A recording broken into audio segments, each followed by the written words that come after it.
And so we just depend on the love of the Lord and the love of you. Pray about it and be obedient. He is Mr. Mike Semko, and he is with a ministry called A Lighthouse. And welcome to the program, Mike. Thank you very much, Pat. Tell me a little bit about Mike Semko. Well, I live in Lansdale with my beautiful wife, Laura, and 3 sons, Adam, 4, Jared, 2, and Nathaniel, 1. Well, that's a handful for your wife, I'll bet. Yeah, absolutely. But it's great. And good. It's good to be a dad and a husband. And I'm also a graduate of Philadelphia Biblical University. I graduated with a degree in youth ministry. And I also spent 4 years at a program called Today Incorporated. It's an adolescent rehab in Newtown, PA, as a crisis interventionist working with families struggling with a child that's having problems with drugs or alcohol, substance abuse, behavioral issues. It's a wonderful field to be in because, unfortunately, it's sad to say, we do need people in that field today. Absolutely. Yeah. But you're now with A Lighthouse. It's called A Lighthouse with Healthcare Solutions. What is this? Well, it's a ministry that provides Christian crisis services to individuals and families that are struggling with life-controlling behaviors, addictions. It could be substance abuse, eating disorders, mood, anxiety, and stress disorders, gambling, sexual addictions, any life-controlling behavior that can make life unmanageable. And what we provide is a toll-free crisis hotline where someone can access a vast network of resources to meet their need, whatever it may be. It could be a Christian 12-step support group. It could be a counselor, an outpatient program, or an extended care rehabilitation program. The counselor who answers the phone will ask questions, assess the need, and make some recommendations, and also provide intervention when necessary, and also educational services. That's great. Well, you really cover the whole gamut of all the problems that anyone could have for an individual or a family. Yes. Why, unfortunately there is, but why do you feel there's such a need for an organization like this?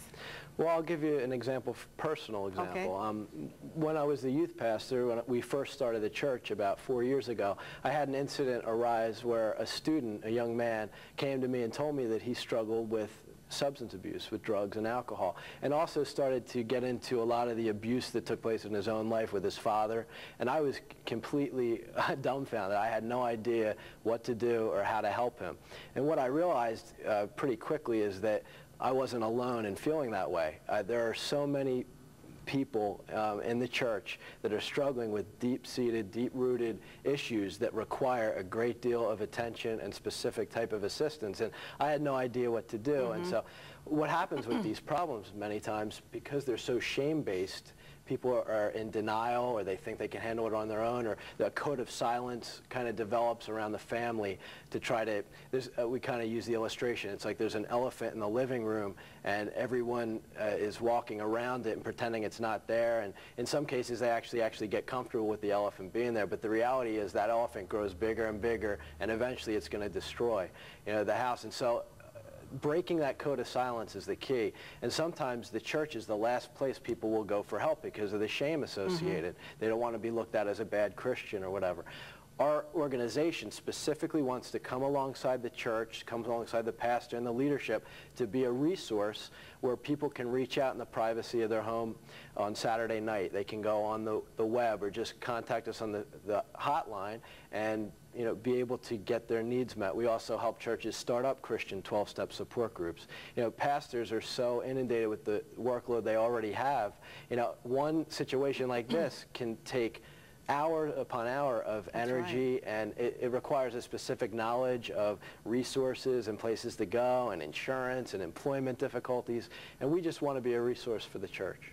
It's true, because the pastors are overwhelmed, and that would just be one person, and there could be dozens in that one congregation that might need specialized help. Well, what can one man do, really? Exactly. And especially his job is to feed the sheep as well, and stay spiritually alert for his congregation. That's right. So now, how did Lighthouse get started? How did the whole ministry get started then? Well, I have a friend who for the past 12 years has been working in the secular field as an employee assistance counselor, working with unions and businesses and schools. And what he was able to do is if someone, an employee, say a member from a union, was exhibiting symptoms on the job, say of depression or anxiety, or they were showing up intoxicated, or maybe chronic absenteeism, immediately management desires to deal with that in a disciplinary fashion. Sure. Well, what he was able to do is come alongside the member or the union and be a resource to get that person the medical attention that they need to go out under doctor's care, receive therapy if it's outpatient, or to go into a residential program to meet their needs so that they could return to the job fit for duty. And there may be a gentleman who 30 years of service in the union, done a great job, maybe 20 years ago struggled with alcoholism, but was able to have a victory and recovery for 20 years. But maybe something happens in his life, a divorce or a death in the family, where life starts to spiral out of control again and he picks up again. And should the family and all that he had done for 30 years be completely lost because of this? We say, no, extend grace, give them an opportunity, That's right. not enable them, but give them an opportunity to get the help that's really going to work. And we see people go away for 30, 60 days to a residential program that meets their needs in group therapy for anger management, coping skills, depression, under a psychiatrist's care, where they can return to work fit for duty, no restrictions. So praise the Lord. Now, the reason this ministry got started was he was doing that in the secular field and realized that the church had no resources like this. So he had a heart as a believer to bring this employee assistance service to the church. And so he's been developing a network over the past 10 years of multiple Christian organizations that are meeting needs and just kind of connecting the pieces, connecting the dots, taking calls and being able to refer people on to places that are going to help. And more specifically, over the past few years, myself, when I had that incident with the young man in the youth group, I got to meet this gentleman and he was able to help me. I got a real passion for this area of ministry, and also ended up, the Lord moved me into the secular field working as a crisis interventionist. I learned some skills. God's just kind of put the pieces together. Recently in December, we became an official LLC and an organization in December. But this network's been building for 10 years now. That's great. But it's much more now than an employee relationship. It's, you know, you have it Christ-centered as well, because you talked about how it started, but you've taken it even further because it is a ministry now. Absolutely. The main focus of this ministry now is to come alongside churches and large national Christian organizations even. We receive calls and work with places like America's Keswick, Teen Challenge, Focus on the Family, the New Jersey District Council of the Assemblies of God, Remuda Ranch out in the West Coast. These places, we work with them, we send referrals to them, and there's also situations that they can't handle that aren't appropriate for them, that maybe someone needs a medical detox for heroin or alcohol, or maybe they have a dual diagnosis. They have a mental health issue and a drug and alcohol issue that requires medications.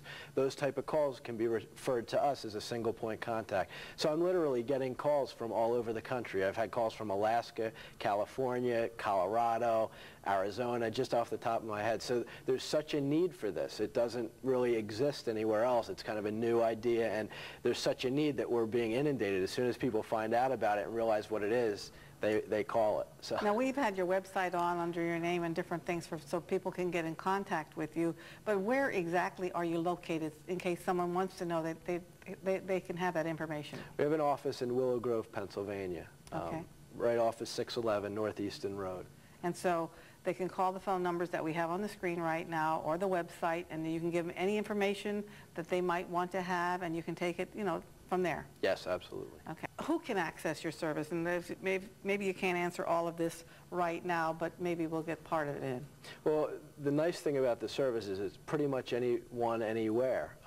Anybody that has a vested interest in helping the individual that's struggling or the family. I receive calls from pastors, counselors, psychologists, doctors.